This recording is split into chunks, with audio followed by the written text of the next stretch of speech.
In this video, I will show you how you can change the haptic touch duration on the iPhone 16, 16 Pro, Pro Max, and the Plus. So let's get started.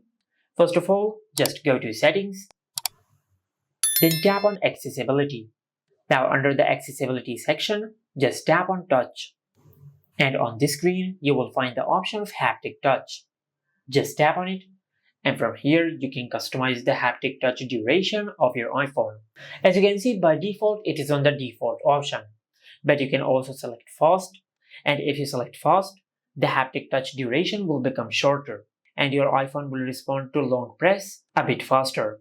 And you also have the option of slow, and if you select slow, the haptic touch duration on your iPhone will become longer and your iPhone's display will respond to long press a bit later. And this is how you can change the haptic touch duration on the iPhone 16, 16 Pro, Pro Max, and the Plus. Make sure to like, comment, and subscribe. Thank you for watching.